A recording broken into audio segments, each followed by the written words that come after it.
ہاں غلام تھے بیچارے یا نوجوان تھے. نوجوانوں پر بزرگوں کو خود ہی حق حاصل ہوتا ہے، جو چاہے کرے. اور غلام تو ملکیت ہوتا ہے، زندہ ذبح کر دے تبھی کوئی پوچھنے والا نہیں.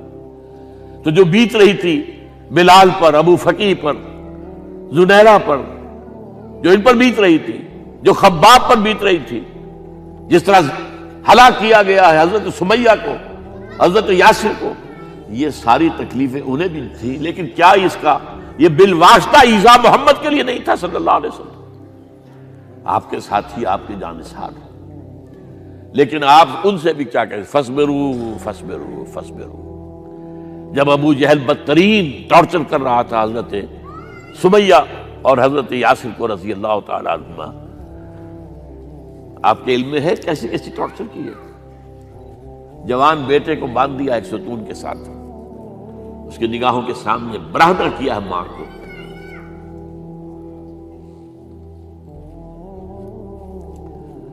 ہاتھ میں ایک مورتی ہے.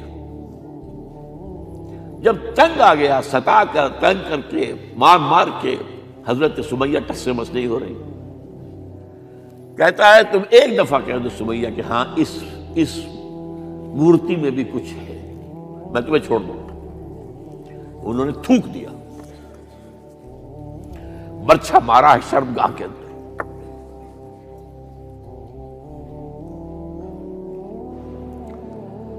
کتنی تکلیف پہنچی ہوگی حضور کو.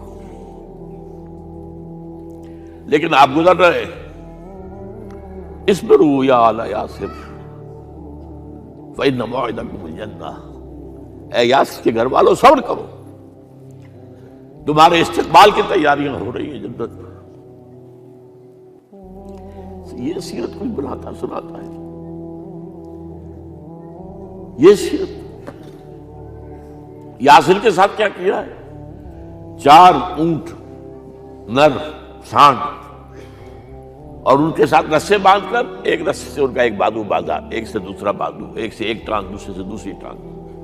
انہیں دوڑایا ہے کہ پرکھتے ہو جیسے قسم کے. یہ دین ایسے ہی قائم نہیں ہوا. عدل و انصاف کا نظام ٹھنڈے ٹھنڈے قائم نہیں ہوتا، گھر میں آرام سے بیٹھے ہوئے قائم نہیں ہوتا. اور سنیے، 3 برس شیب بنی ہاشم کے تو قید ہے، 3 برس. اور یہاں کی قید پر قیاس نہ کریں. یہاں تو جیل میں کھانے کو ملتا ہے، راشن ملتا ہے، جیسا بھی ملتا تو ہے نا. اور لیڈروں کے لیے تو class A class B class ہے. اب تو ان کا تو لیڈر تو لوگ جب آتے ہیں جیل کاٹ کر معلوم ہوتا ہے کہ شاید کسی صحت افزا مقام سے تشریف لا رہے ہیں. وہاں کیا تھا؟ Total boycott. ایک گھاٹی، ادھر پہاڑ ادھر پہاڑ، دونوں طرف جو ہے پہرے. کوئی کھانے پینے کی چیز اندر نہیں جائے گی. اور پورا خاندان بنی ہاشم، وہ بھی کہ جو ایمان نہیں لائے، وہ قبائلی زندگی تھی نا. بنو ہاشم چونکہ حضور کو پشت پناہی چھوڑنے کو تیار نہیں ہوئے، ابو طالب نے آخری وقت تک بھی ساتھ نہیں چھوڑا. ہاں آخری وقت کے قریب ایک بات ہو گئی تھی. ایک مرتبہ تو ہوا کہ وفد آیا ہے قریش کا کہ اپنے بھتیجے کو روک لو، وہ ہمارے معبودوں کی توہین کرتا ہے. ابو طالب نے بلایا اور آپ سے کہا کہ یہ کچھ اپنے رویے کو بدلے. آپ نے فرمایا چچا جان، اب تو چاہے یہ میرے ایک ہاتھ پر سورج اور دوسرے پر چاند رکھ دے، میں اپنے اس مشن کو چھوڑ نہیں سکتا. یہ ہے استقامت. اور ابو طالب کے عین انتقال کے وقت جو معاملہ ہوا، جب وفد آیا ہے کہ ٹھیک ہے اب ہمارا جو ہے صبر کا پیمانہ لبریز ہو گیا ہے، اب ٹھیک ہے آ جاؤ میدان میں، تم بھی ساتھ چھوڑنے کو تیار نہیں ہو. ابو طالب نے بلایا اس کو، بھتیجے مجھ پر اتنا بوجھ نہ ڈالو جو میں برداشت نہ کر سکوں.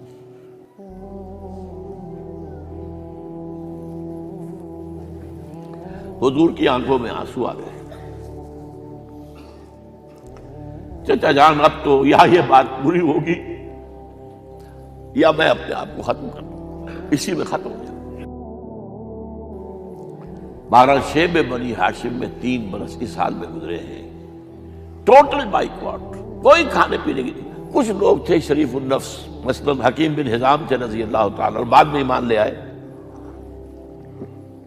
حضرت خدیجہ کے وہ رشتہ دار تھے، وہ پہاڑ پر چڑھ کر ایک طرف سے رات کی تاریکی میں، دونوں دروازے تو بند ہیں، پہاڑ پر چڑھ کر چوٹی سے نیچے اتر کر کوئی چیزیں کھانے پینے کی دے آئے تو دے آئے، بس صلی اللہ علیہ وسلم۔ کوئی اور ایک آدھ ہوگا ایسا۔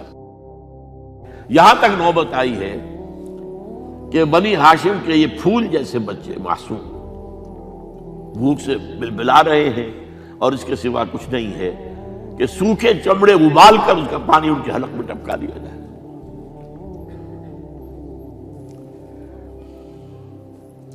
اور جو ہوا وادی طائف میں،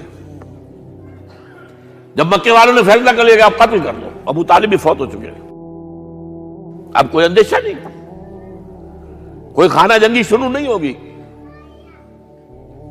کوئی انٹرا ٹرائبل وار نہیں ہوگی، تو آپ طائف گئے ہیں۔ شاید وہاں کے 3 سردار تھے بڑے، اور یہ طائف اصل میں قریشی کا سمجھیے کہ یہ ان کا گرمیوں کا یہ صحت افزا مقام تھا۔ یہ تمام جو سردار تھے مکے کے، ان کی جائیدادیں وہاں تھی، باغات تھے، اور وہاں کے بھی 3 سردار تھے، تو شاید ان میں سے کسی کو اللہ توفیق دے دے۔ وہاں گئے ہیں اور صرف ایک ساتھ ہیں، حضرت زید بن حارثہ، حضرت ابو بکر بھی ساتھ نہیں، سائے کی طرح ساتھ رہنے والا بھی ساتھ نہیں تھا۔ وہاں جا کر جو آپ نے تینوں سے بات کی ہے، تینوں نے وہ باتیں کہی ہیں جو کلیجے کو چیر جائیں۔ تمہارے سوا کوئی اللہ کو نہیں ملا تھا رسول بنانے، جاؤ چلے جاؤ۔ ایک کہتا ہے فوراً چلے جاؤ یہاں سے، اس لیے کہ ہو سکتا ہے کہ تم سچے ہو تو کہیں میں تمہاری توہین نہ کر دوں، اور یہ بھی ہو سکتا ہے تم جھوٹے ہو تو جھوٹے کو میں منہ نہیں لگانا چاہتا۔ 3 دن کی یہ سختی، اور اس میں کیا ہو رہا ہے، اسٹریٹ ارچنز جو کہلاتے ہیں ہمارے یہاں، ٹھوکرے گلیوں کے، انہیں اشارہ کر دیا ذرا ان کی خبر لو، اب وہ پتھراؤ کر رہے ہیں۔ جیسے ہمارے ہاں کوئی آ جاتا ہے، کوئی نیم پاگل یا کوئی اور کسی طرح کا مست قسم کا آدمی، اور اس کے اوپر چھوکرے چاروں طرف ہوں اور ستا رہے ہوں، یہ نقشہ تھا، اور طائف کی گلیاں تھیں، اور محبوب رب العالمین تھے۔ ادھر سے پتھر آ رہے ہیں تو زید بن حارثہ رکاوٹ بن گئے ہیں، لیکن پیچھے سے آ رہے ہیں، وہ کیسے روکیں گے؟ پیچھے جاتے ہیں تو ادھر سے آ رہے ہیں، جسم لہو لہان ہے، خون رس رس کر زخموں سے جوتیوں میں آ کے جم گیا ہے۔ پھر وہاں سے آپ نکل کر گئے ہیں، ایک باغ میں تھوڑی سی پناہ لی ہے تھوڑی دیر کے لیے، جوتے بڑی مشکل سے اترے ہیں، خون جمع ہوا، اور وہ جو پھر دعا نکلی ہے آپ کے، وہ کلیجے کو چیر جانے والی ہے۔ اللہم الیک اشکو ضعف قوتی وقلت حیلتی وحوانی علی الناس، اے اللہ تیری جناب میں فریاد لے کر آیا ہوں، اپنی قوت کی کمی کا، اپنے وسائل کی کمی کا، اور لوگوں میں جو رسوائی ہو رہی ہے، الی من تکلنی الی بعید یتجہمنی او الی عدو ملکت امری، مجھے کس کے حوالہ کر دیا ہے، مجھے دشمن کے حوالے کر دیا جو چاہے میرے ساتھ کر گزرے۔ فریاد ہے کہ نہیں؟ بڑی زوردار فریاد ہے، بڑی زوردار، لیکن پھر مقام عبدیت کا ظہور ہوتا ہے۔ ان لم یکن علی غضبک فلا ابالی، اے اللہ اگر تو ناراض نہیں ہے، مجھے اندیشہ یہ ہو گیا کہ کہیں تو ناراض تو نہیں ہو گیا ہے، کہیں تو نے میرا ساتھ تو نہیں چھوڑ دیا ہے، اگر تو ناراض نہیں تو مجھے کوئی پرواہ نہیں، جو ہو سو سر تسلیم خم ہے جو مزاج یار میں آئے۔ واپس آئے ہیں تو مکے میں داخل نہیں ہو سکتے تھے، وہاں تو قتل کا فیصلہ ہو چکا، باہر ہی آپ نے ڈیرا لگایا، زید بن حارثہ کو بھیجا، فلاں شخص کے پاس جاؤ کہ تم اگر امان میں لے لو محمد کو تو محمد آ جائیں، تمہیں تو میری یہ پوزیشن نہیں ہے، میں قریش کے مقابلے میں امان نہیں دے سکتا۔ دوسرے کے پاس بھیجا، اس نے بھی کچھ ایسے جواب دے دیا۔ تیسرے کے پاس جب گئے حضرت زید، مطعم بن عدی، اس نے کہا ٹھیک ہے، میں امان دیتا ہوں محمد کو، وہ آ جائے مکے میں۔ حضور سے آگے کہا، حضور نے فرمایا نہیں جا کر کہو، آ کر لے کر جا۔ کیوں؟ کیا پتا اچانک جو ہے میرے داخل ہوتے ہی کوئی مجھ پر حملہ کرے، قتل کر دے۔ وہ تو یہ کہہ سکے کہ ہمیں کیا پتا تھا کہ موتیم نے جو ہے امان دی ہے، I never knew it۔ اب یہ قبیلے کے اندر یہ ہوتا تھا کہ ایک نے امان دے دی، سب کی طرف سے امان۔ لہذا حضور نے فرمایا آ کر لے کر جاؤ۔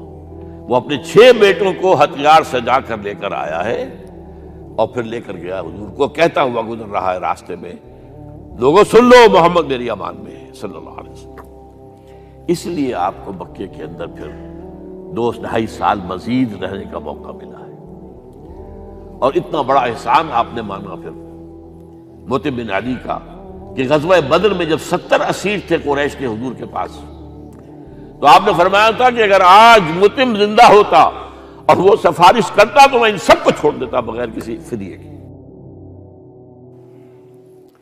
بہرحال یہ چند باتیں میں نے آپ کو بتائی، باقی تو یہ کہ غار ثور ہے کیسی کیسی، اور پھر غزوہ بدر سے پہلے کی رات ہے، اور وہ آپ کا زندگی کا طویل ترین سجدہ ہے اس میں، جہاں تک یہ الفاظ بھی آپ نے کہہ دیا، اللہ اگر کل یہ جو 313 یہاں جمع ہیں اگر یہ ختم ہو گئے تو پھر قیامت تک تیرا نام لینے والا کوئی نہیں ہوگا، میں آخری رسول اور میری یہ 15 برس کی کمائی ہے۔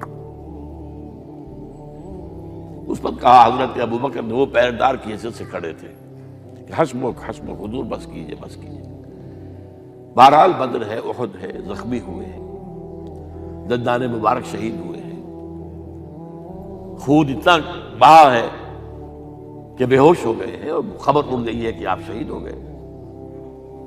یہ سب کچھ، اور سب سے بڑھ کر حمزہ کی لاش سامنے آئی۔ کیسی لاش؟ ناک کٹی ہوئی ہے، کان کٹے ہوئے ہیں، پیٹ چاک کر کے کلیجہ چبایا ہوا ہے۔ کس طرح برداشت کیا ہوگا آپ نے؟ اپنے اوپر تاری کر کے دیکھیں، یہ حمزہ کون ہے؟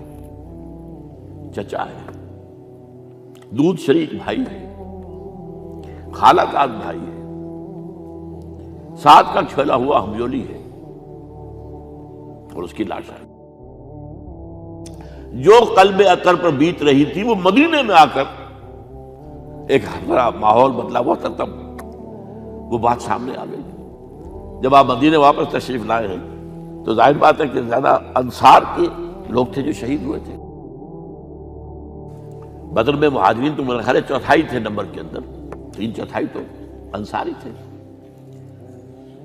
اسی طریقے سے احد کے اندر معاملہ ہے، تو مختلف گھروں سے عورتوں کے بین کرنے کی آوازیں آ رہی تھی، اس لیے کہ اس وقت تک بین کرنا حرام نہیں قرار دیا گیا تھا، ممنوع نہیں تھا۔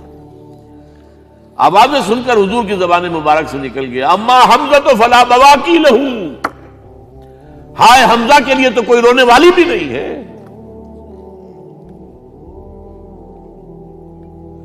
اس پر پھر صحابہ نے، انصار نے اپنے ہاں کی خواتین کو حضرت صفیہ کے ہاں بھیجا، وہ سگی بہن تھی، وہاں انہوں نے جا کے یہ بھی تعزیت کی بہن کی۔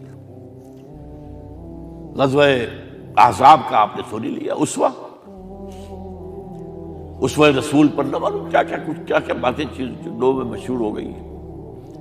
اسوہ کا لفظ آیا کہاں ہے قرآن میں؟ سورہ احزاب میں۔ وہ اسوہ کیا تھا؟